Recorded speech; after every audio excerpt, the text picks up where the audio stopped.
Hey, what's up, y'all? This your boy Lua back on the mic, here to talk some MMA business with y'all. Hope there's a lot of MMA fans out there, so just wanted to go ahead and speak on that. The biggest match we got coming up in the most recent time frame is going to be April 21st. John Jones defending the light heavyweight championship against Rashad Evans. Now, these are former training partners, former good friends, now turned enemies. I mean, this is like a classic WWE type style. You know, they go from training in the same camp, doing everything together, so all of a sudden, Rashad, who has a title shot against Shogun, gets injured. Jones steps in, kicks Shogun's butt, and then they offer to fight each other, and then there you go. Then they split up. Evans joins another camp, the Black Zillions down in Florida, and John Jones stays with his camp, Greg Jackson's down in Albuquerque, New Mexico. Now these two have been trying to go at it for almost a year now, but due to injuries and schedule conflict, they weren't able to meet. But now it's finally going to happen. It's going to be a really good fight. I mean, it's two brothers going after the title. It's only the second time it's ever happened. Second time for John Jones after he defended against Rampage. So now he's taking on Rashad Evans. So this should be a big one. We're looking at both these guys are tremendous wrestlers. John Jones being a Greco-Roman wrestler, Rashad being more of a traditional wrestler. John Jones is a very underrated for his strength. I mean, he's just throwing guys around like rag dolls.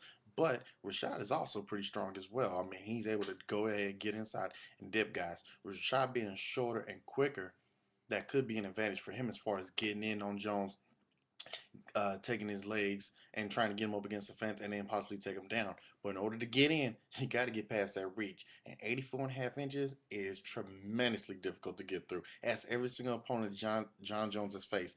Nobody could get close to this dude. No one's hit this dude. You take him down, he's not down for long. I mean, Lyoto Machida was the only guy to tag him.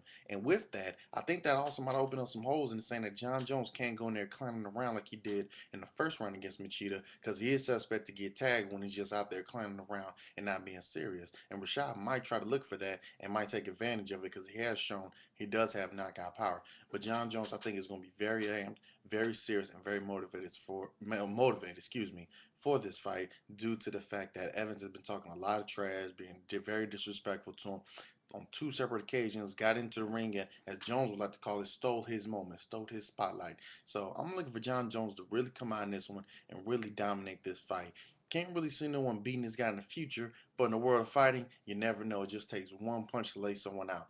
Also coming up in the later months will be a heavyweight championship between Junior Dos Santos and Alistair Overeem. This has a match, the build up to be a knockout in the first round of just pure excitement. Hopefully it's not 45 seconds, but you never know. But with these two guys, they both love to strike. They both love to stand up and throw.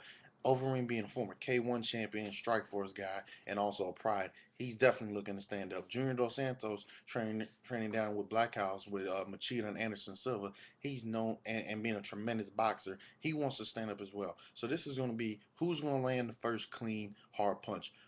Dos Santos has the speed, and he does have a vicious uppercut. Overeem has the size and the strength, and he also is known to throw kicks. So that should also be a good matchup as well. The winner of that is going to take on the winner of Cain Velasquez versus Frank Mir. This is a pretty interesting matchup. Frank Mir, was one of the best Brazilian Jiu-Jitsu artists in the heavyweight division, or in all of MMA. Period. We saw what he did at Tim Sylvia's arm by breaking in the armbar, and he also broke Nogueira's arm. So he will break your arm if you don't tap. Cain Velasquez, who's more of a wrestler who likes to stand up, that could be very interesting. If Velasquez takes it to the ground, Mir is very dangerous off his back, so you have to control his hips and you have to stay close to him. You can't allow him to get space, because if you do, you're suspect to get something caught. And if Mir catches it, trust me, he's looking to rip it off. Mir packing on the exercise and strength, a lot bigger, a lot stronger, a lot tougher to take down. His hands really haven't come around yet, but he does have the speed and the technique to go ahead and lay one on Velasquez. And in Kane's last fight, even though he was off for a year, when he took on Dos Santos, 45-second, good night. That's all she wrote. So that should be a very interesting matchup as well. The winner of that fight will take on the winner of the Dos Santos and Overeem fight. Another fight that I'm very interested in seeing later on in the year is going to be the rematch of Frankie Edgar challenging for the lightweight champion against Ben Henderson. The first fight a few weeks ago in Japan was a 5 round classic brawl. I mean, these guys went at it for 5 rounds, and it was exciting. Ben Henderson threw kicks from every single angle that you could think of. Edgar was coming in, throwing using his boxing, using his speed. Henderson with tremendous balance, tremendous cardio, very good striking. I mean, these two guys are warriors, and they went at it, and it was very exciting to watch. I mean, these guys put on a show, and it's very interesting to see who's going to come out in the rematch. Edgar's used to rematches. He had him against BJ Penn and against Gary Maynard. Now in this one, he's going after his title once again. Can Ben Henderson step up to the plate and defend his title? Because it's easy to go out there and get the belt. It's even tougher to go ahead and defend it. Another fight that's going to be going on this summer. Anderson the Spider Silva, the best mixed martial artist of all time, hands down. This dude is ridiculous. He's the Muhammad Ali of MMA, the Michael Jordan of MMA. He's the Usain Bolt of MMA. This dude is flat out, hands down, head and shoulders above the rest of the competition. Dude is just on another level.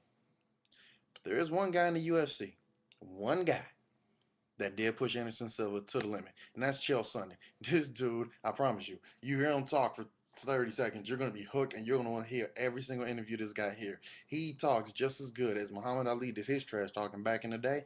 This is Chael Sonnen. I mean, he comes out and he just lays it out. It's funny. It comes off as a little crazy, but it's funny. It's entertaining. Some of the stuff he says is true. Some of it is just him blowing things out of proportion. But with his wrestling skills, his heart, determination, and hard work, and his grind out style, he really took Anderson Silva to the limit in 2010 in Oakland when they fought, and he dominated Anderson Silva, something we've never seen in the UFC. He dominated him for 4.5 rounds. 30 more seconds, he would have been the champion, the only one to beat Anderson Silva in the UFC. But Silva, being the champion that he is, locked on a triangle choke, tapped him out, retained the title. Now in the rematch, this is going to be very interesting. It's in Brazil. It is a rematch. Silva now understands what he has to do to get ready for him. He's going to be more motivated to fight this guy because he knows how tough he is. Is Silva going to go in there and fix his wrestling his lack of wrestling there, or is Chael Sonnen going to be able to execute his game plan once again, dominate, and hold on for the victory? Very interesting. The build up for the fight is just going to be awesome, and the fight's probably going to be even better, or at least as good as the build up. So definitely look out for that one. Another good fight looking up to is going to be GSP, George St. Pierre, coming back off ACL surgery to take on Carlos Condit. Carlos Condit is a very, very underrated but very, very good MMA fighter. Maybe not as well rounded as George St. Pierre, but trust me, this guy is tremendous. He's well rounded. He can stand up with anybody, and he can also go to the ground. Ironically, though, he trains with Greg Jackson. So does GSP. GSP is not Greg Jackson is not GSP's main trainer, but he's one of his head trainers. So it's going to be very interesting in that one as far as how that works out. Is Greg Jackson going to work with GSP? Is he going to work with Condit, or is he just going to step back and not get into it because both of them are his fighters? Very interesting to see. So with all these MMA fights coming up, when there's going to be a lot of interesting fights, and look more to the UFC putting more and more and more good fights out there. Hopefully this year, not so many injuries come up to the big superstars, so that we can see these big fights. Because last year, a lot of main events and a lot of big highlighted fights that people want to see got derailed due to injury. So hopefully this year, guys don't get injured and we can see those fights that we do. All right, y'all. This is Lou on the mic once again, and I'm out. Peace.